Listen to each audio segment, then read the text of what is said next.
Escuché la voz del doctor como si viniera desde el fondo de un túnel. No podía moverme, no podía abrir los ojos, pero estaba despierto, despierto de una forma brutal, incómoda, aterradora. «Asegúrate de entregarle el sobre a Camila», dijo el médico en un tono bajo controlado, directamente a ella. «Oscar no debe verlo». Mi corazón dio un salto violento dentro del pecho. Quise abrir los ojos, quise mover la mano, quise decir que estaba despierto, que podía escuchar cada palabra, pero mi cuerpo no respondía. La sedación me tenía atrapado en mi propio cuerpo, como si alguien hubiera apagado todos los interruptores excepto la mente. «¿Está seguro, doctor?», preguntó una mujer, probablemente la enfermera. Él todavía está bajo los efectos de la anestesia. No debería saber los resultados. Hubo una breve pausa. Sentí la presencia del doctor más cerca. «No», respondió con frialdad. «Oscar no necesita conocer los resultados reales. Para él, todo salió bien. Camila se encargará del resto. Resultados reales». Esa frase se quedó flotando en mi cabeza como una sentencia. ¿Resultados de qué? ¿De la cirugía? ¿De mi estado mental? ¿Qué podían estar ocultándome sobre mi propia salud? Mi respiración seguía siendo lenta, regular, tal como esperaban. Me obligué a no reaccionar. Algo profundo, instintivo, me gritó que no me delatara, que si abría los ojos ahora, perdería la única ventaja que tenía.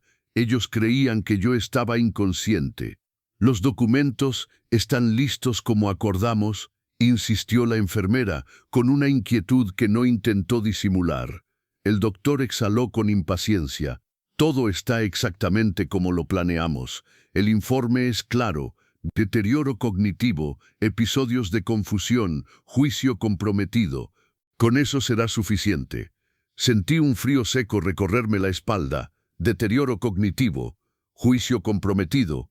«Cuando despierte», continuó el doctor, «díganle que es normal sentirse confundido después del procedimiento, que los medicamentos pueden afectar la memoria durante días, incluso semanas. Nadie va a cuestionarlo. Tiene la edad, el contexto médico y ahora también el respaldo clínico». La enfermera dudó. «Doctor, esto no me gusta. Se siente mal». El tono del doctor cambió. Ya no era el del profesional tranquilo, era el de alguien acostumbrado a mandar. «Tu trabajo no es opinar, es hacer lo que se te indica. Camila y yo nos ocupamos del resto. Entrégale el sobre y asegúrate de que Oscar no sepa nada». Escuché pasos alejándose, el sonido suave de una puerta. Me quedé solo con el doctor durante unos segundos que se me hicieron eternos. Sentí cómo se inclinaba cerca de mí. «Pobre Oscar», murmuró casi con lástima. «No tienes idea de lo que viene. Pero créeme, es lo mejor para ti, para mí».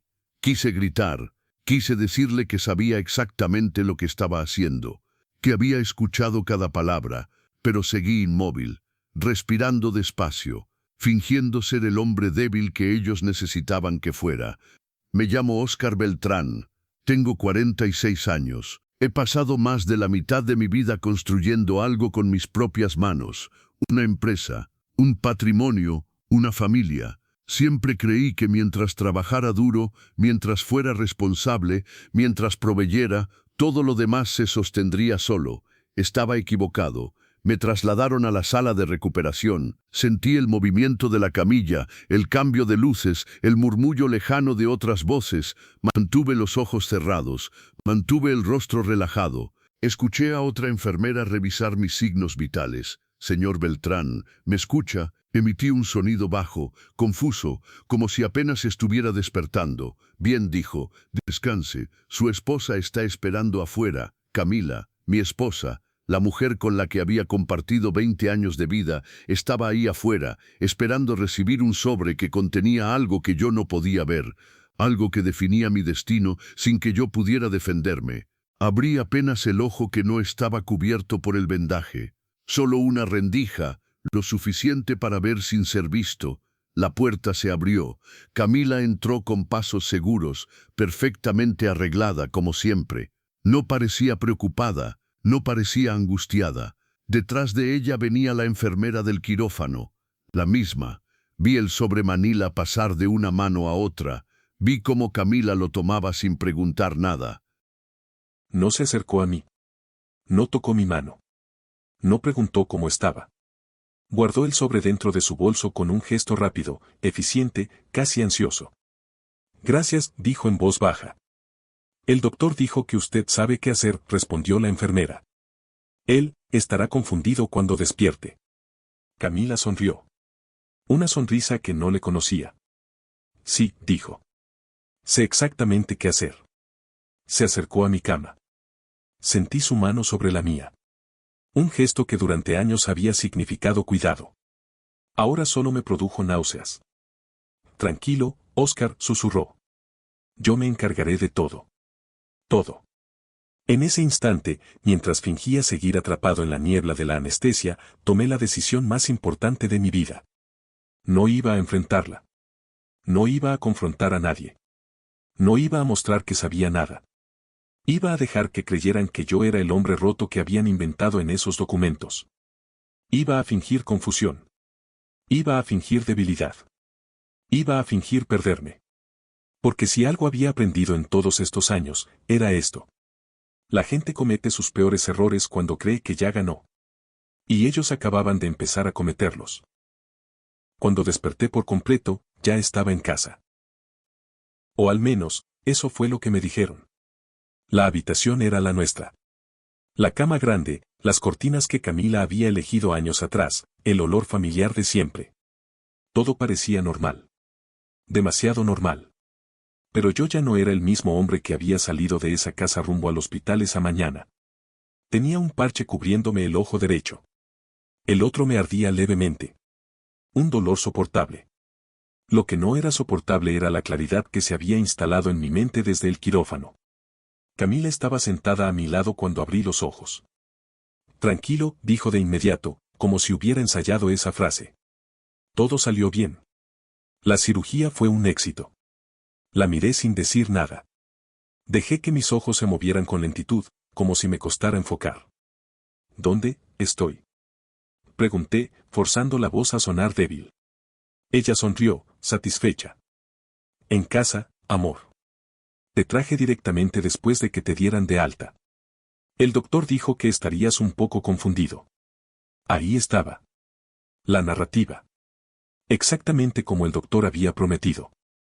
Asentí despacio. Me duele la cabeza. Es normal, respondió rápido. Los medicamentos pueden afectar la memoria, la orientación, incluso el juicio. No te preocupes. Yo estoy aquí para ayudarte. Yo estoy aquí para ayudarte. Durante años esas palabras habían sido un consuelo. Ahora sonaban como una amenaza envuelta en seda. Me incorporó con una suavidad exagerada, como si fuera de cristal. Me ofreció agua. Me explicó, con una paciencia casi teatral, qué había pasado. Cada frase parecía diseñada para instalar una idea muy concreta en mi mente: no confíes en lo que sientes, no confíes en lo que recuerdas, confía en mí. El doctor Roldán fue muy claro, continuó. Los primeros días son delicados. Puede que te sientas desorientado, que olvides cosas. Incluso podrías pensar que recuerdas cosas que no pasaron. Pero no es nada grave. Solo necesitas descansar. Recordé el sobre. El sobre que había visto pasar de mano en mano. El sobre que ahora estaba en algún lugar de esta casa. ¿El doctor dijo algo más? Pregunté, fingiendo curiosidad inocente. Camila dudó una fracción de segundo. Casi imperceptible. Pero yo la vi. No, dijo. Solo que debo estar atenta a cualquier cambio. Por tu bien. Por mi bien. Cerré los ojos un momento. Dejé que creyera que estaba exhausto. En realidad, mi mente estaba funcionando a una velocidad que no había experimentado en años. Durante las siguientes horas, Camila no se separó de mí. Me acompañó al baño. Me ayudó a sentarme. Me habló con ese tono dulce que se usa con los niños o con los enfermos. Cada gesto estaba cuidadosamente calibrado. Y cada gesto me confirmaba algo que me costaba aceptar: ella no estaba improvisando. Esto no era una reacción impulsiva. Era un plan. Al caer la tarde, escuché el sonido de la puerta principal. Debe ser Bruno, dijo Camila, ajustándose el cabello frente al espejo. Mi estómago se contrajo. Nuestro hijo. Bruno entró a la habitación unos minutos después. 24 años. Alto. Bien vestido. Demasiado tranquilo para alguien que acababa de saber que su padre había pasado por una cirugía. Hola, papá, dijo, acercándose a la cama. ¿Cómo te sientes? Lo miré con cuidado. Buscando señales. Culpa. Nervios. Algo. Un poco, raro, respondí. No recuerdo bien las cosas. Vi cómo intercambiaba una mirada rápida con Camila. Una mirada cargada de información silenciosa. Es normal, dijo él, repitiendo la misma frase. El doctor nos explicó todo. Nos explicó. No a mí. Camila puso una mano en su brazo. Tu padre necesita descansar. No lo canses. Bruno asintió. Claro. Solo vine a ver cómo estaba. Se quedó unos minutos más, hablándome de cosas triviales. El trabajo. El clima.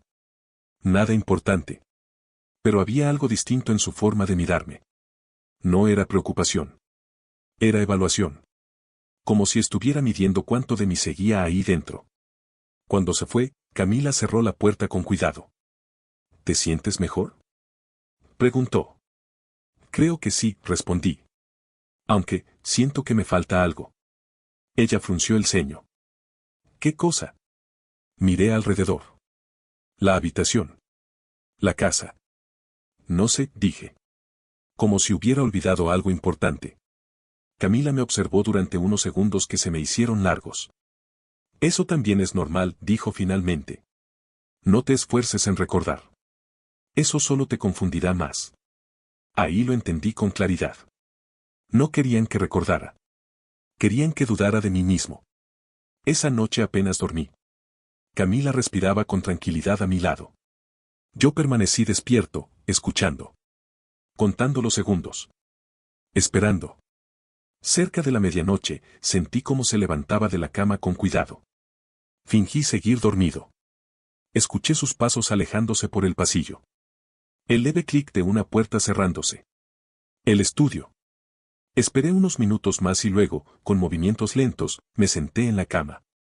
El parche seguía en su lugar. Mi cuerpo dolía, pero respondía. Me levanté.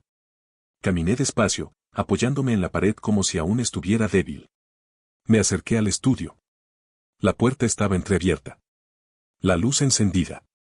La voz de Camila se filtraba hacia el pasillo. Sí, ya está en casa, decía en voz baja. Exactamente como dijiste. Confundido. No sospecha nada. Una pausa. Mañana podemos avanzar. El informe es claro. Con eso no habrá resistencia. Otra pausa. No. No se acuerda de nada. Ni siquiera de lo que firmó. Firmó. Sentí como algo se acomodaba dentro de mí. Piezas sueltas encajando una tras otra. Retrocedí en silencio y volví a la cama antes de que pudiera descubrirme. Me recosté, mirando el techo en la oscuridad. Había escuchado suficiente. El sobre no era solo un informe médico. Era la llave para declararme incapaz. Para decidir por mí. Para tomar el control de todo lo que había construido. Y mientras Camila creía que yo estaba perdiendo la razón, yo acababa de recuperarla por completo. La pregunta ya no era qué estaban planeando. La pregunta era hasta dónde estaban dispuestos a llegar. Y yo necesitaba averiguarlo antes de que fuera demasiado tarde. A la mañana siguiente desperté antes que Camila. O al menos, eso creí. Su respiración era lenta y regular, pero ahora sabía que no podía confiar ni siquiera en ese detalle. Permanecí inmóvil unos minutos más, observando el techo, repasando cada palabra que había escuchado la noche anterior. Con eso no habrá resistencia. Ni siquiera se acuerda de lo que firmó. Había firmado algo. Algo importante. Y no tenía ni el más mínimo recuerdo de ello. Cuando finalmente me moví, lo hice con torpeza deliberada. Dejé que el pie chocara contra la cama, solté un quejido exagerado. Camila reaccionó de inmediato. «¿Oscar? ¿Estás bien?» «Sí, creo que sí», respondí, llevando una mano a la frente. Me mareé un poco. Se incorporó rápido, encendió la lámpara, me observó con atención. No buscaba signos de dolor. Buscaba señales de lucidez. Tranquilo, dijo, ayudándome a sentarme. Hoy será un día más fácil. El doctor dijo que después de la primera noche todo empieza a aclararse, aunque no siempre de la forma que uno espera. Esa última frase fue sutil. Demasiado precisa. Desayuné en silencio. Ella hablaba por los dos. Me recordaba qué día era, qué había pasado, qué tenía que hacer. O mejor dicho, que no tenía que hacer. Voy, no trabajes, ordenó con suavidad. Ya avisé en la oficina. Tampoco revises correos ni documentos. Tu cerebro necesita descanso. Asentí. Cada restricción era una pieza más del rompecabezas. Después del desayuno, Camila salió a hacer unas diligencias rápidas. Me dejó solo en casa por primera vez desde la cirugía. Antes de irse, se inclinó y besó mi frente. No te muevas mucho. Si necesitas algo, llámame. La puerta se cerró. Y el silencio cayó como una invitación peligrosa. Me quedé sentado en el sofá unos segundos, respirando hondo. El dolor en el ojo era real. El cansancio también. Pero mi mente estaba despierta, alerta, casi feroz. Me levanté. Caminé por la casa con cuidado, como si aún estuviera débil. Pasé por la cocina, el pasillo, el baño. Todo parecía en su lugar. Demasiado en su lugar. El estudio estaba cerrado. Eso nunca pasaba. Giré la perilla. Cerrado con llave. El corazón me dio un golpe seco. Camila nunca cerraba el estudio. Ese era mi espacio. O lo había sido. Fui a nuestra habitación. Abrí el cajón donde guardaba mis documentos personales. Estaba ordenado, pero algo faltaba. No sabía qué exactamente, solo tenía esa sensación incómoda de vacío. Me senté en la cama, tratando de recordar. Firmas. Papeles. Conversaciones vagas en los últimos meses. Camila diciéndome es solo un trámite, nada importante, confía en mí. Confiar. Volví al pasillo y miré el reloj. Tenía tiempo. No mucho, pero suficiente. Fui al despacho pequeño junto a la cocina, el que casi no usábamos. Allí guardábamos facturas antiguas, carpetas olvidadas. Abrí cajones, revisé papeles. Mis manos temblaban, no solo por la cirugía. Encontré una carpeta azul. Mi nombre escrito a mano en la portada. Óscar Beltrán. Dentro había copias de documentos. Estados de cuenta. Escrituras. Y entonces lo vi. Un poder notarial. Mi firma estaba ahí. Perfecta. Innegable. Pero yo no recordaba haber firmado eso. Leí el documento con atención creciente. Le otorgaba a Camila amplias facultades para administrar mis bienes, tomar decisiones financieras y, lo que hizo que la sangre se me helara. Autorizar decisiones médicas en mi nombre en caso de incapacidad temporal o permanente. Incapacidad. El papel estaba fechado 2 meses atrás. 2 meses. Me senté lentamente, sosteniendo el documento como si pudiera morderme. Todo encajaba con una precisión aterradora. La cirugía. El doctor recomendado. El discurso sobre la confusión. El sobre. No era improvisación. Era un plan que llevaba meses gestándose. Escuché el sonido de un auto acercándose. Guardé todo con rapidez, dejé la carpeta exactamente donde estaba, volví al sofá y me senté torpemente, como si nunca me hubiera movido. La puerta se abrió. ¿Todo bien?, preguntó Camila desde la entrada. Sí, respondí. Me quedé dormido un rato. Me observó. Sonrió. Eso es bueno. Dormir ayuda al cerebro a reorganizarse. Traía una bolsa en la mano. Medicamentos. El doctor ajustó la dosis, dijo mientras los dejaba en la mesa. Para ayudarte con la ansiedad y la confusión. Tomé la caja. Leí el nombre. Conocía ese medicamento. No lo necesitaba. Y sabía exactamente para qué se usaba cuando se administraba en exceso. ¿Tengo que tomarlos todos?, pregunté. Sí, respondió sin dudar. Confía en el proceso. Otra vez esa palabra. Esa tarde, el doctor Roldán vino a verme a casa. Alto, impecable, con una sonrisa que no llegaba a los ojos. Me hizo preguntas simples. Demasiado simples. ¿Qué día era? ¿Cuántos años tenía? ¿Dónde estaba? Respondí mal a propósito. Vi cómo anotaba con rapidez. Camila observaba desde un rincón, tensa pero satisfecha. Es normal, dijo el doctor finalmente. Hay signos claros de desorientación postoperatoria. Nada alarmante, pero debemos seguir observando. ¿Observando para qué? Pregunté, fingiendo ingenuidad. Hubo un silencio incómodo. Para protegerte, respondió Camila antes que él. Cuando se fueron al estudio a hablar un momento, me quedé solo otra vez. Cerré los ojos y dejé que mi respiración se acelerara. Protección. Control. Incapacidad. Ya no tenía dudas. No podía enfrentarla de frente. No todavía. Si lo hacía, activarían el plan antes de tiempo. Me declararían incompetente. Me aislarían. Me silenciarían. Tenía que jugar su juego. Pero con una diferencia crucial. Yo sabía la verdad. Esa noche, mientras Camila dormía, tomé una decisión que cambiaría todo. Si querían hacerme pasar por un hombre que estaba perdiendo la mente, les daría exactamente eso. Confusión. Errores. Olvidos cuidadosamente calculados. Mientras tanto, yo empezaría a documentarlo todo. Cada palabra. Cada gesto. Cada mentira. Porque si algo había aprendido, era esto. Quien cree tener todo bajo control suele cometer el error de hablar demasiado. Y yo iba a escuchar. A partir de ese día, dejé de ser Óscar Beltrán. O al menos, dejé de parecerlo. Me convertí en la versión de mí que ellos necesitaban ver. La primera vez que fingí perderme fue por la mañana. Camila estaba en la cocina preparando café cuando entré al comedor con el ceño fruncido, mirando alrededor como si fuera un lugar desconocido.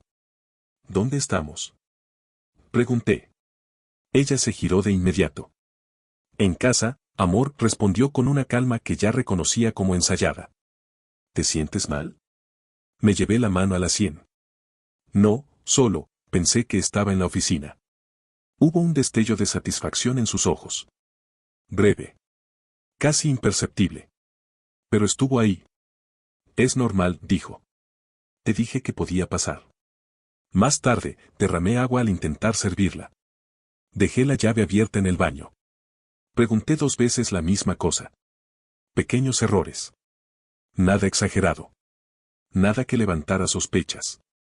Justo lo suficiente para reforzar la historia que ya estaban contando sobre mí. Camila comenzó a documentarlo todo. La vi tomar notas en su teléfono. La escuché hacer llamadas en voz baja.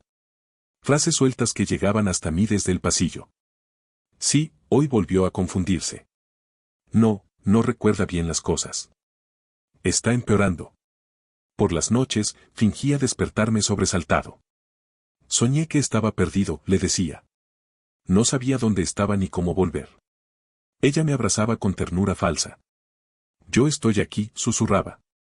No te preocupes. Pero ahora entendía algo esencial, Camila no estaba cuidándome. Me estaba observando. Midiendo. Evaluando cada reacción, cada palabra, como si yo fuera un experimento. El doctor Roldán volvió 2 días después. Esta vez llegó con una carpeta bajo el brazo. Me hizo repetir pruebas cognitivas. Me pidió que contara hacia atrás. Que recordara palabras que él mismo olvidaba decirme. Respondí mal cuando convenía. Respondí bien cuando necesitaba confundir el patrón. Vi cómo fruncía el ceño. Hay fluctuaciones, dijo finalmente. Eso no es buena señal. Camila se sentó frente a mí, tomando mis manos. ¿Ves? Me dijo con voz dulce. Por eso debes dejar que yo me encargue de todo. Todo. Después de que el doctor se fue, la escuché hablando por teléfono en el estudio. No se molestó en cerrar la puerta. Sí, ya empezó a mostrar signos claros, decía. No, no sospecha nada. Confía plenamente. Hizo una pausa. ¿Cuándo podemos avanzar con lo legal? Avanzar. Esa palabra retumbó en mi cabeza. Esa noche, Bruno vino a cenar. Entró con la misma actitud de la vez anterior, demasiado tranquilo, demasiado cómodo para la situación. Se sentó frente a mí y me observó como si fuera un objeto frágil. Hola, papá. Hola, respondí, dudando. Perdón, tu nombre era. El silencio fue inmediato. Bruno se quedó rígido. Camila se levantó de golpe. Óscar, cariño, dijo. Es Bruno. Tu hijo. Me llevé la mano a la boca. Claro. Bruno, perdón. Bruno me miró con algo nuevo en los ojos.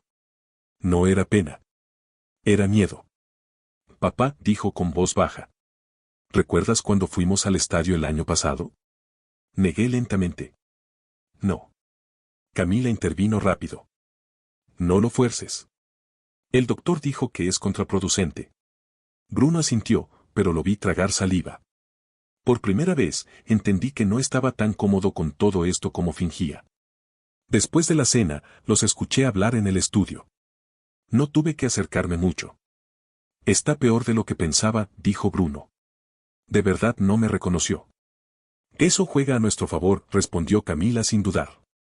Cuanto más claro sea el deterioro, más rápido se resuelve todo. ¿Y cuándo? Bruno vaciló. ¿Cuándo empezamos? Hubo un silencio breve. Pronto, dijo ella. El informe médico ya está listo. Solo falta que el juez lo vea. Ahí estaba. El objetivo final. Un juez.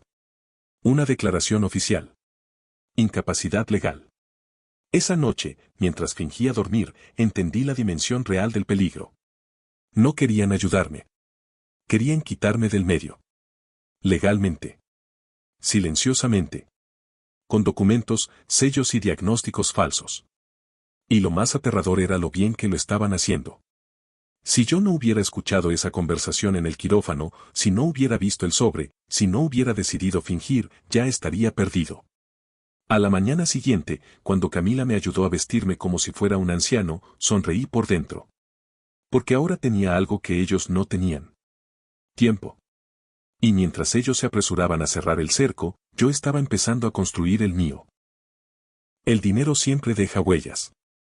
No importa cuán cuidadosa sea la mentira, el dinero traiciona antes que las palabras. Lo entendí esa misma tarde, cuando Camila creyó que yo dormía y dejó su computadora portátil abierta en la mesa del comedor. No fue descuido. Fue exceso de confianza. El error más común de quien cree que ya ganó. Me acerqué despacio, arrastrando un poco el pie, exagerando la torpeza. Nadie me detuvo. Nadie me observó. La pantalla estaba encendida. Estados de cuenta. Reconocí los números de inmediato. No por memoria reciente, sino por costumbre. Durante años había revisado balances, inversiones, proyecciones. Mi mente no estaba rota. Solo estaba subestimada. Había transferencias que no recordaba haber autorizado. Movimientos grandes, discretos, fragmentados en montos que evitaban alertas automáticas. Una ingeniería financiera pensada para no llamar la atención. Todo salía de cuentas conjuntas. Todo iba a cuentas que no estaban a mi nombre. Sentí una presión en el pecho, no de miedo, sino de claridad brutal. No era solo control. No era solo cuidarme. Era extracción. Estaban drenando mis activos mientras preparaban el golpe final. Seguí revisando. Carpetas abiertas. Correos sin cerrar. Camila era ordenada, pero no esperaba que yo pudiera entender nada. Ese era su error. Encontré un correo marcado como importante. Asunto, fase final, documentación. Lo abrí. Era una conversación con un abogado que yo no conocía. Lenguaje frío, técnico, calculado. Hablaban de incapacidad sobrevenida, de administración temporal de bienes, de protección patrimonial del entorno familiar. Mentiras envueltas en legalidad. El mensaje final lo escribió Camila esa misma mañana. Una vez que el juez firme, el proceso será irreversible. Él no tiene familia cercana que pueda impugnarlo eficazmente. No tenía familia cercana. Ahí entendí algo peor. Bruno no era el cerebro. Era la coartada. Camila era la arquitecta de todo esto. Escuché pasos. Cerré la computadora con cuidado y volví al sofá justo cuando ella regresaba con una bandeja. Te traje el medicamento, dijo con voz suave. El de la tarde. Miré las pastillas. No las tomé. Las dejé caer en la palma de mi mano, fingí tragarlas, bebí agua, y luego las escondí bajo la lengua hasta que se fue. Ya no iba a permitir que nublaran mi mente. Esa noche, fingí una crisis. Temblé. Me senté en el suelo. Dije que no recordaba mi nombre. Camila llamó al doctor Roldán de inmediato. Llegó en menos de 30 minutos. Me observó. Me habló. Anotó. Esto confirma lo que temíamos, dijo finalmente. El deterioro está avanzando rápido. Camila se llevó la mano al pecho, teatral. Entonces. El doctor asintió. Es momento de iniciar el proceso legal. Por su bien. Por mi bien. Esa frase me dio náuseas. Mientras ellos hablaban, yo observaba. Cada gesto. Cada palabra. Cada microexpresión. El tono satisfecho del doctor. La calma de Camila. La ausencia total de preocupación real. No estaban asustados. Estaban aliviados. Esa noche no dormí. Pensé en todo lo que había construido. En cada decisión. En cada sacrificio. En cómo había confiado en silencio, creyendo que el amor era suficiente protección. No lo era. Pero tampoco estaba indefenso. Antes del amanecer, tomé una decisión definitiva. No iba a huir. No iba a confrontar. No iba a suplicar. Iba a dejar que avanzaran. Que reunieran pruebas falsas. Que firmaran documentos. Que se sintieran seguros. Y cuando el momento fuera exacto. Cuando creyeran que ya no podía defenderme. Les demostraría que el hombre que ellos daban por perdido. Seguía ahí. Pensando. Recordando. Y listo para destruir su mentira pieza por pieza. El verdadero poder no está en reaccionar. Está en observar sin ser visto. A partir de ese día, convertí mi supuesta debilidad en una ventaja estratégica. Cada gesto torpe, cada silencio largo, cada mirada perdida tenía un propósito. Mientras ellos bajaban la guardia, yo afinaba la mía. Comencé por lo más simple, escuchar. Dejaba puertas entreabiertas. Caminaba lento por el pasillo. Me sentaba en la escalera fingiendo cansancio cuando en realidad estaba atento a cada palabra que salía del estudio. Camila hablaba mucho cuando creía que yo no entendía. Demasiado. El informe ya está prácticamente cerrado, la escuché decir una tarde. Con lo del médico no habrá problema. Él firma lo que sea mientras esté cubierto. Hubo una risa breve del otro lado de la línea. Sí, no, Oscar no va a impugnar nada. No sabe ni en qué día vive. Respiré hondo. No me moví. No reaccioné. Memoricé cada palabra. Por las noches, cuando la casa quedaba en silencio, bajaba al estudio. No forzaba cajones. No dejaba rastros. Solo observaba. Fotografiaba con el celular documentos que no reconocía, contratos, correos impresos, notas con fechas y nombres. Todo volvía a quedar exactamente como estaba. Encontré una carpeta nueva. Proceso tutela. No necesitaba leer más para saber de qué se trataba. Dentro había copias del informe médico, solicitudes legales preliminares y algo que me heló la sangre, un listado de mis bienes, con valores actualizados y anotaciones a mano. Vender primero. Liquidez inmediata. Menor resistencia legal. Yo no era una persona. Era un inventario. Esa noche confirmé algo que ya intuía, no bastaba con saber la verdad. Tenía que demostrarla. Con pruebas irrefutables. Con fechas. Con voces. Con documentos. Y para eso necesitaba ayuda. 2 días después, fingí una crisis más intensa de lo habitual. Dije que escuchaba voces. Que me perdía dentro de mi propia casa. Camila entró en pánico controlado. Llamó al doctor. Llamó a Bruno. Ambos llegaron casi al mismo tiempo. Yo estaba sentado en el sillón, mirando un punto fijo. Papá, dijo Bruno con cautela. ¿Me reconoces? Lo miré. Dejé que el silencio se estirara. Lo siento, susurré. Tu cara me resulta familiar, pero no sé de dónde. Bruno bajó la mirada. Camila tomó la palabra. Doctor, esto ya no puede esperar. El doctor asintió con gravedad impostada. Estoy de acuerdo. Cada día que pasa, el riesgo aumenta. ¿Riesgo de qué? Pregunté, con voz temblorosa. Camila se acercó, me tomó las manos. De que te hagas daño. De que tomes malas decisiones. De que alguien se aproveche de ti. Casi sonreí. Cuando se fueron al estudio a hablar de los próximos pasos, dejé el celular grabando sobre la mesa, oculto bajo un cuaderno. No era la primera vez. Ya lo había hecho antes. Pero esta vez lo que dijeron fue definitivo. El juez ve esto y firma, dijo el doctor. No hay manera de que se oponga. ¿Y si alguien cuestiona el diagnóstico? Preguntó Bruno. ¿Quién? Respondió Camila. No tiene a nadie. Y aunque lo tuviera, para cuando reaccionen, todo ya estará hecho. Grabé cada palabra. Esa misma noche, mientras fingía dormir, envié los archivos a una cuenta que solo yo conocía. Una nube. 2 copias. 3 respaldos. No iba a cometer el error de confiar en un solo lugar. Al amanecer, tomé una decisión más. Necesitaba un profesional. Un abogado. Alguien que no estuviera contaminado por ellos.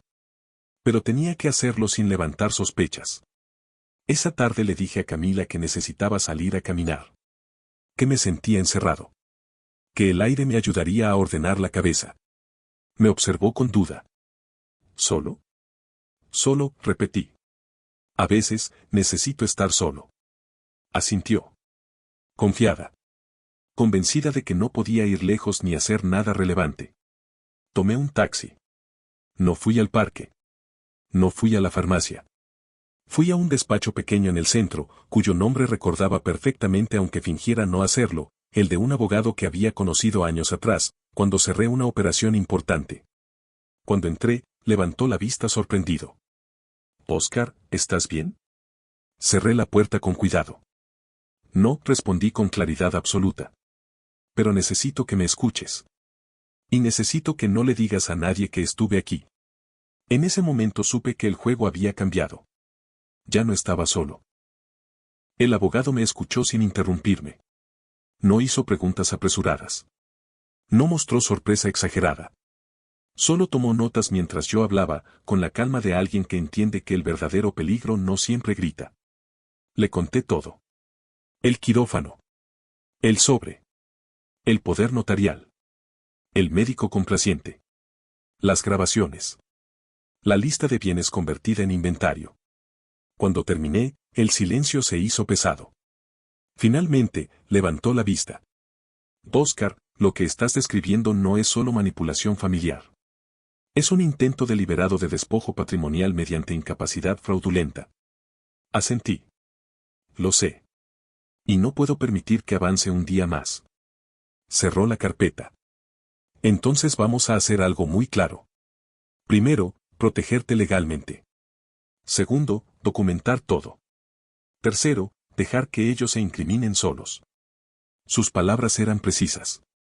Sin dramatismo. Sin promesas vacías.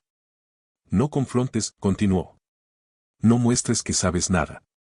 Deja que sigan adelante. Mientras tanto, vamos a blindar tus activos y preparar una respuesta legal que no puedan esquivar». Salí de ese despacho con algo que no había tenido en semanas: control. Cuando regresé a casa, Camila me esperaba en la cocina. «¿Dónde estabas?», preguntó con tono suave, pero ojos atentos. Me llevé la mano a la cabeza.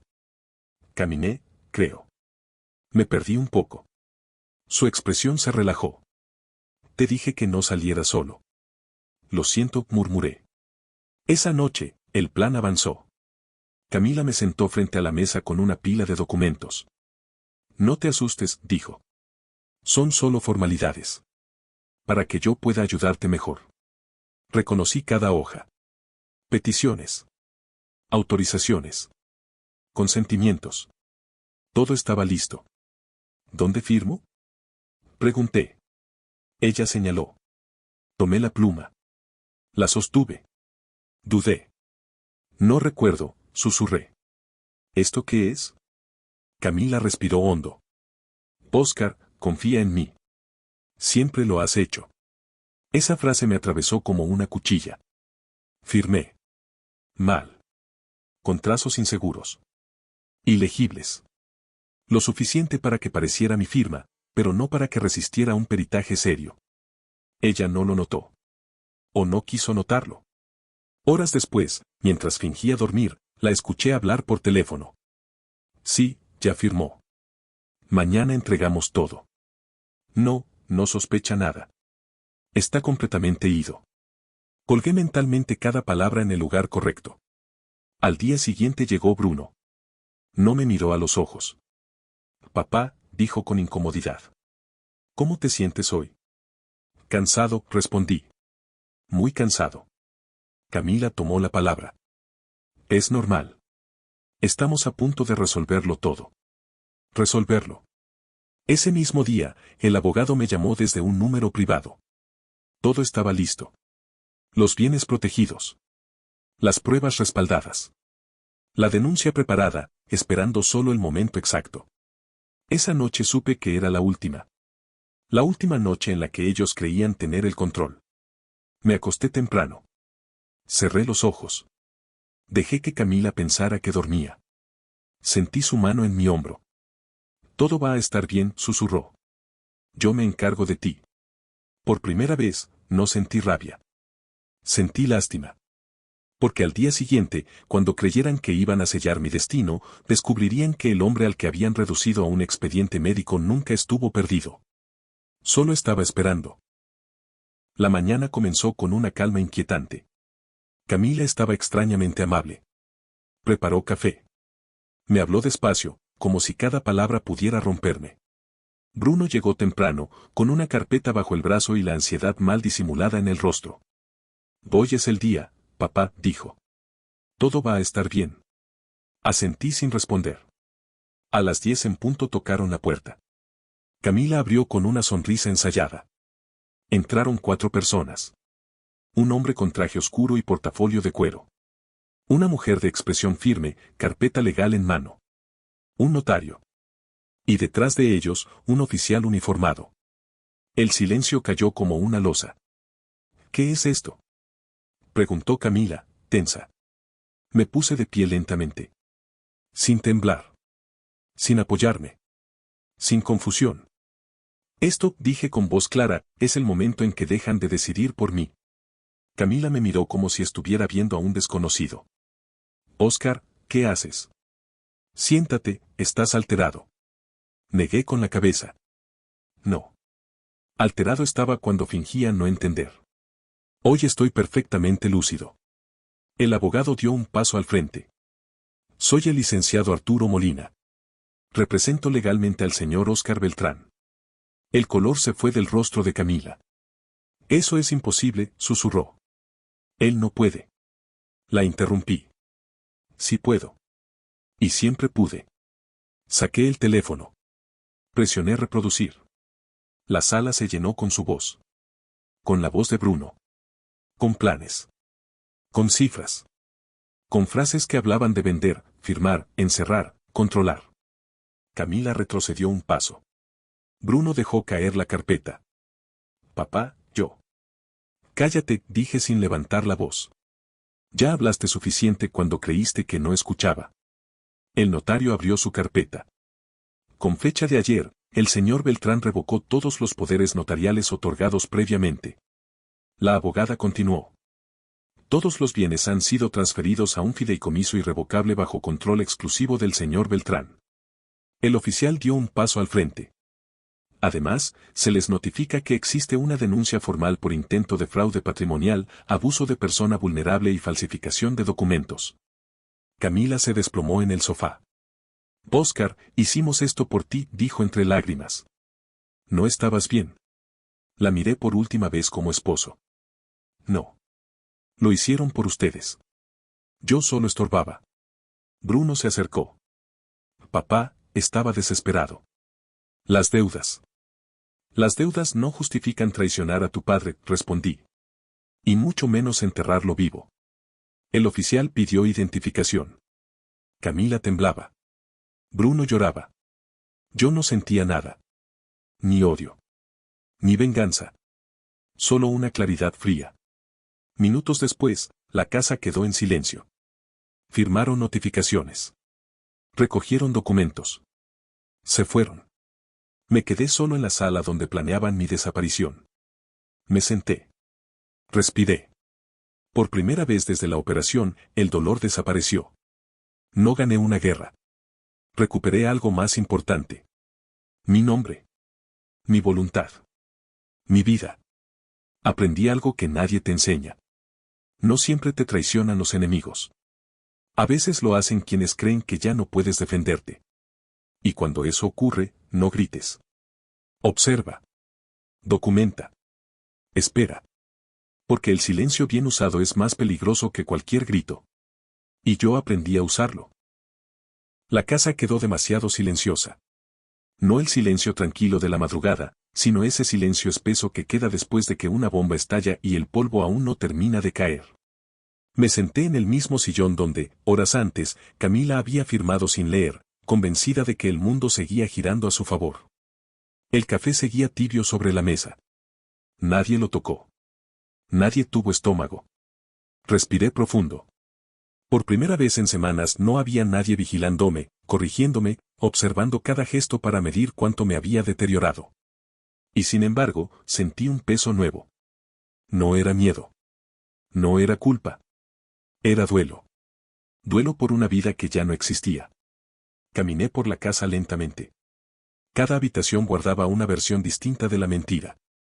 El dormitorio donde dormí junto a una mujer que planeaba firmar mi sentencia. El despacho donde Bruno había hecho cuentas sobre propiedades que ya no le pertenecían. La cocina donde me hablaban despacio, como a un niño, mientras decidían cuánto tiempo me mantendrían sedado. Abrí un cajón. Ahí estaba el parche que usé después de la cirugía. Lo sostuve unos segundos. Ese pedazo de tela blanca había sido su coartada perfecta. Con él me volvieron invisible. Con él me convirtieron en objeto. Con él creyeron que podían borrar mi voz. Lo dejé sobre la mesa. Sonó el teléfono. Número desconocido. Contesté. Era el médico. El verdadero. El que no debía existir en el guión de ellos. Señor Beltrán, revisé su expediente completo. No hay ningún signo de deterioro cognitivo. Su recuperación es normal. Su mente está perfectamente intacta. Cerré los ojos. Gracias, doctor. Ya lo sabía. Solo necesitaba que constara por escrito. Colgué.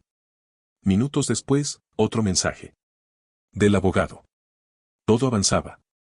Las medidas cautelares habían sido aceptadas. Las cuentas estaban bloqueadas. La denuncia ya estaba en manos correctas.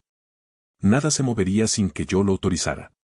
Y aún así, me sentía vacío. No porque dudara de lo que hice, sino porque entendí algo tarde. Mientras yo trabajaba para protegerlos, ellos trabajaban para reemplazarme. Subí a la habitación. La cama seguía tendida, como si nada hubiera pasado. Me senté en el borde. Miré el lado donde Camila dormía. Pensé en todas las veces que me pidió que confiara. En todas las veces que confundí amor con costumbre. Esa noche no dormí. No por ansiedad, sino porque mi mente, por fin libre, empezó a ordenar recuerdos que había ignorado durante años. Pequeñas frases. Miradas. Decisiones que ahora tenían sentido. No fue una traición repentina. Fue una traición cultivada. Y yo había sido el terreno perfecto. Al amanecer, tomé una decisión más. No la legal. No la financiera. La personal. No iba a reconstruir mi vida sobre la misma idea de familia que casi me destruye. Me levanté, me preparé café, abrí las cortinas y dejé que la luz entrara sin pedir permiso. El mundo seguía ahí. Yo también. Y esta vez, nadie volvería a decidir por mí mientras yo respirara. La noticia no tardó en salir de las paredes de la casa. Nunca lo hace. Primero fue un rumor discreto. Luego una llamada equivocada. Después, miradas que se sostenían medio segundo más de lo normal. El tipo de miradas que ya no preguntan, solo confirman. Camila siempre cuidó su imagen. Demasiado. Vivía de ella. De ser la esposa ejemplar, la mujer fuerte que cargaba con un marido enfermo. Por eso el golpe fue tan brutal cuando el relato cambió. No de la noche a la mañana. Pero sí sin retorno. El primer impacto vino del banco. Me llamaron para confirmar movimientos que nunca autoricé. Cuando expliqué que ya había una denuncia en curso, el tono cambió. De cordial a cauteloso. De confianza a distancia. Ese mismo día, Camila perdió acceso a 3 cuentas. Bruno me llamó por la tarde. No para disculparse. No para preguntar cómo estaba. Para negociar. Papá, tenemos que hablar, dijo con voz baja. Esto se salió de control. Miré la ventana mientras hablaba. No, respondí. Se salió de tu control. Del mío no. La gente está preguntando cosas. En el trabajo, en la familia. Eso pasa cuando juegas con la vida de alguien y pierdes, le dije. Colgó sin responder. Al día siguiente, el médico corrupto fue suspendido oficialmente. No por mí. Por el sistema. Porque cuando una mentira queda documentada, deja de ser una versión y se convierte en evidencia. Su nombre desapareció del hospital. Su consultorio cerró. Sus colegas dejaron de defenderlo. Camila intentó resistir. Publicó fotos antiguas. Frases ambiguas. Mensajes de fortaleza disfrazados de espiritualidad. Nadie comentó. Nadie preguntó. Nadie creyó. El silencio social es más cruel que el escándalo. Yo seguí en casa. No encerrado. Protegido. El abogado me informó que el caso avanzaba rápido. Demasiado rápido para ellos. Las firmas dudosas. Las grabaciones. Los tiempos. Todo encajaba. Bruno dejó de aparecer. Camila empezó a perder amistades. Luego invitaciones. Luego llamadas. No porque yo hablara. Sino porque la verdad, cuando no se puede desmentir, simplemente se propaga sola. Una tarde encontré una nota en el buzón. No tenía remitente. Solo una frase escrita a mano. Jamás pensé que llegarías tan lejos. La leí 2 veces. No sentí orgullo. No sentí culpa. Sentí confirmación. Porque cuando alguien escribe eso, no está sorprendido por tu fuerza. Está molesto porque ya no puede usarla en tu contra. Esa noche cené solo. Sin televisión. Sin música. Pensando en algo que nunca quise admitir. Si no hubiera escuchado ese sobre, si no hubiera fingido, si no hubiera esperado, hoy estaría sedado, incapacitado, borrado. Y nadie habría dudado. Apagué la luz. No para descansar. Sino para dejar claro, incluso en la oscuridad, que seguía despierto. La citación llegó un lunes por la mañana. No fue una carta dramática. No hubo amenazas. Solo papel oficial, lenguaje frío y fechas claras. Eso es lo que más asusta cuando ya no tienes escapatoria. Camila fue la primera en presentarse ante el juez. Llegó acompañada de un abogado distinto al que conocía. Uno más joven. Más nervioso. Señal inequívoca de que los anteriores habían entendido que el caso era indefendible. No fui a esa audiencia. No por miedo. Por estrategia. Mi abogado me lo dejó claro. Cuando alguien se hunde solo, no hace falta empujarlo. Bruno sí me llamó ese día. Papá, esto ya es demasiado grande, dijo con voz quebrada. El juez no está comprando nada de lo que decimos. Porque no hay nada que comprar, respondí. Solo hechos. Guardó silencio. Nunca quise que llegara tan lejos. Respiré hondo. Eso no lo decides tú. Lo decidiste cuando me trataste como un estorbo y no como tu padre. Colgué. Esa misma tarde recibí el informe pericial. Contundente. Implacable. Mi firma había sido manipulada. Los documentos médicos eran falsos. La narrativa de incapacidad no resistía ni un minuto de análisis técnico. Camila ya no podía alegar confusión. Ni buenas intenciones. Ni amor mal entendido. Era fraude. Y el fraude no se discute. Se prueba. El juez ordenó medidas adicionales. Restricción de acercamiento. Prohibición de administrar o intentar disponer de cualquier bien vinculado a mí. Investigación penal formal. El castillo terminó de caer.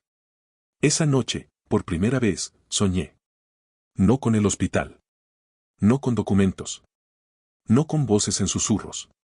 Soñé con silencio. Con un silencio distinto. Limpio. Sin tensión. Al despertar, encontré un mensaje de Camila. No una disculpa. No una explicación. Una pregunta. ¿De verdad vas a llegar hasta el final? La leí varias veces. Y por primera vez desde que todo empezó, respondí. Yo no empecé esto. Solo me negué a desaparecer. No volvió a escribir. Sabía que ya no tenía nada que decir. Porque cuando la verdad está completa, las palabras sobran. Y el final, aunque todavía no había llegado, ya no estaba en duda. El proceso avanzó más rápido de lo que imaginé. Cuando un caso se sostiene sobre mentiras, basta una grieta para que todo se venga abajo. Y aquí no había una grieta, había un colapso estructural. El segundo peritaje confirmó lo que el primero ya había dejado claro. No solo estaba plenamente capacitado, sino que mi comportamiento durante las semanas previas demostraba planificación, coherencia y control emocional. Exactamente lo opuesto a la imagen que intentaron construir. Camila ya no sonreía en las audiencias. No bajaba la mirada por dignidad, sino por cansancio. El tipo de cansancio que aparece cuando entiendes que ya no estás luchando para ganar, sino solo para perder menos. Bruno dejó de asistir. Su abogado alegó crisis emocional severa. El mismo argumento que quisieron usar conmigo. La ironía no pasó desapercibida. Una tarde recibí una llamada del fiscal asignado al caso. Su tono fue directo, casi clínico. Señor Beltrán, necesitamos que esté preparado. La imputación formal es inminente. No pregunté para quién. No hacía falta. Colgué y me quedé mirando mis manos. Eran las mismas manos que firmaron contratos durante décadas. Las mismas que pagaron estudios, viajes, errores ajenos. Las mismas que ellos intentaron volver inútiles. Y seguían firmes. Esa noche revisé fotografías antiguas. No por nostalgia, sino por cierre. Vacaciones. Cumpleaños. Sonrisas que ahora entendía de otra forma. No todo fue mentira. Pero sí fue usado. Y eso bastaba para no querer volver atrás. El abogado me llamó cerca de medianoche.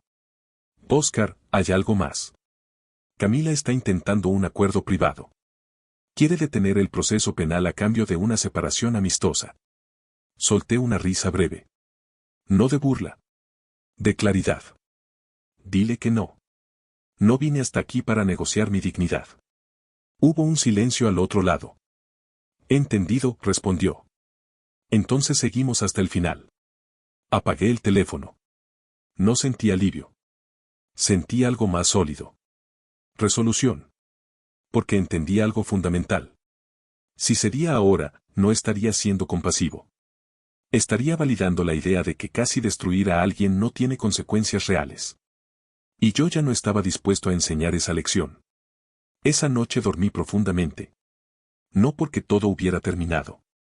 Sino porque, por primera vez, sabía exactamente quién era. Y hasta dónde estaba dispuesto a llegar para no volver a perderme. La audiencia final no fue un espectáculo. No hubo gritos. No hubo dramatismo innecesario. Solo hechos alineándose uno tras otro, como piezas que ya no podían colocarse de otra forma. Entré a la sala con paso firme. No acompañado. No protegido. No disminuido. Tal como siempre fui antes de que intentaran reducirme a un diagnóstico falso. Camila estaba sentada al fondo. Más pequeña de lo que recordaba. No físicamente. Moralmente. Bruno no estaba. El juez repasó el expediente durante varios minutos que parecieron eternos. Luego levantó la vista. Este tribunal considera probado que existió un intento sistemático de fraude patrimonial mediante la simulación de incapacidad mental, dijo con voz clara. Cada palabra cayó como un golpe seco. Fraude. Simulación. Intento sistemático. No malentendido. No exceso de protección. Intento. El juez continuó. Se acredita además la participación consciente de la señora Camila en la elaboración y presentación de documentos falsos, así como la intención de obtener control absoluto sobre los bienes del señor Óscar Beltrán. Camila cerró los ojos. No lloró. No pidió perdón. Solo bajó la cabeza. El juez anunció las medidas.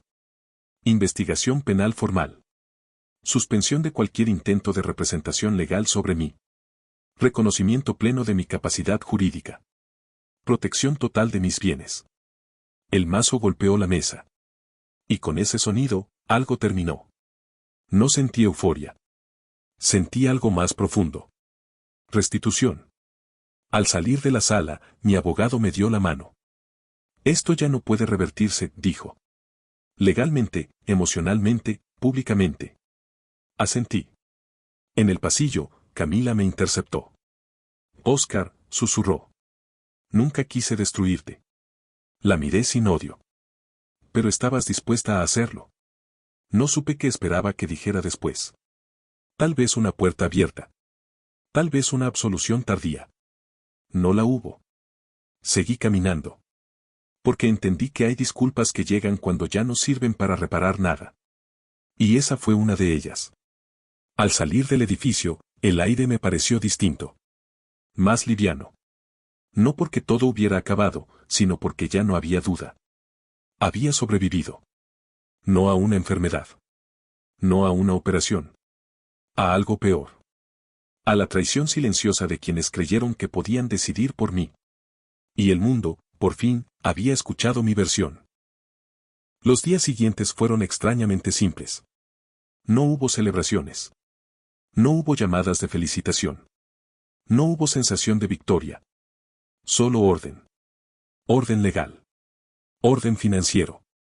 Orden interno. Volví a mi casa y la sentí distinta. No porque algo hubiera cambiado físicamente, sino porque ya no estaba contaminada por la expectativa de ser desplazado. Cada objeto estaba donde siempre estuvo, pero ahora me pertenecía de verdad. Retiré documentos viejos. Cerré carpetas que ya no necesitaba. Cancelé poderes, accesos, autorizaciones. Cada acción era pequeña, pero definitiva. Camila se mudó esa misma semana. No hubo despedida. Solo cajas, un camión y la ausencia. Su nombre dejó de aparecer en mis notificaciones, en mis correos, en mis decisiones. Bruno no volvió a llamar. Y entendí que algunas relaciones no se rompen con gritos, sino con silencio prolongado. Me reencontré con rutinas que había abandonado. Caminatas matutinas. Lectura sin prisa. Comidas sencillas. La recuperación física avanzaba rápido, pero la emocional tenía su propio ritmo. Una tarde, revisando papeles, encontré una foto antigua. Camila y yo. Muchos años atrás. Sonrientes. No la rompí. No la guardé con rabia. La dejé sobre la mesa un momento y luego la guardé en una caja. No todo lo que termina necesita ser destruido. Algunas cosas solo necesitan dejar de gobernarte. El abogado me llamó para confirmar lo evidente, el proceso penal seguiría su curso, pero mi participación ya no era necesaria de forma activa. Yo había hecho lo que debía. Colgué y me quedé mirando por la ventana. Pensé en lo fácil que habría sido rendirme. Firmar. Confiar. Dormirme. Pensé en lo cerca que estuve de perderlo todo sin que nadie dudara. Y entendí algo que no olvidaré jamás. La lucidez no siempre se demuestra hablando fuerte. A veces se demuestra resistiendo en silencio hasta que la verdad ya no puede ser negada. Esa noche apagué las luces temprano. No porque estuviera cansado, sino porque sabía que el último capítulo estaba por cerrarse. Y quería enfrentarlo con la misma calma con la que había sobrevivido a todo lo anterior. No hubo un momento exacto en el que todo terminara. No existe ese punto claro donde la vida te avisa que ya pasó lo peor y ahora puedes respirar. Lo que hubo fue una sucesión de días normales, silenciosos, donde por primera vez en mucho tiempo nadie esperaba que yo fuera menos de lo que era. La última notificación llegó una mañana cualquiera. La abrí sin prisa. El proceso seguía su curso. Las responsabilidades estaban asignadas. Las consecuencias ya no dependían de mí. Cerré el correo y no sentí alivio. Sentí cierre. Me di cuenta de que durante semanas había vivido en estado de alerta constante, midiendo palabras, gestos, silencios. Había sido actor en mi propia casa, estratega en mi propia cama, espectador de una traición que se cocinaba a centímetros de mí. Y ahora. Ya no hacía falta. Salí a caminar. Sin destino. Sin teléfono. Sin miedo a perderme. Mi cuerpo todavía se recuperaba, pero mi mente estaba más clara que nunca. Cada paso era una afirmación simple: sigo aquí, sigo decidiendo. Pasé frente a un hospital. Vi entrar a un hombre mayor acompañado por su esposa. Ella le hablaba despacio, con ese tono que yo conocía demasiado bien. No supe si era cuidado genuino o algo más. Pero entendí que el límite entre proteger y controlar es frágil, y casi nadie lo nota hasta que es demasiado tarde. Seguí caminando. Pensé en Camila. Pensé en Bruno. No con rencor. Con distancia. Porque el perdón no siempre implica volver a acercarse. A veces solo significa no permitir que el pasado siga tomando decisiones por ti. Volví a casa al atardecer. La luz entraba por las ventanas sin pedir permiso. Me senté en el sillón donde todo había comenzado. Donde fingí no entender. Donde ellos creyeron que yo ya no estaba. Sonreí levemente. No por orgullo. No por venganza. Por gratitud silenciosa hacia mí mismo. Por haber escuchado. Por haber esperado. Por no haber gritado antes de tiempo. Aprendí algo que no está en ningún manual médico ni legal. Cuando alguien decide borrarte, no siempre lo hace con violencia. A veces lo hace con sonrisas, papeles y palabras suaves. Y si alguna vez te encuentras en ese lugar, no corras. No explotes. Observa. Porque la verdad, cuando se deja hablar sola, siempre llega intacta al final. Y yo estuve ahí para escucharla.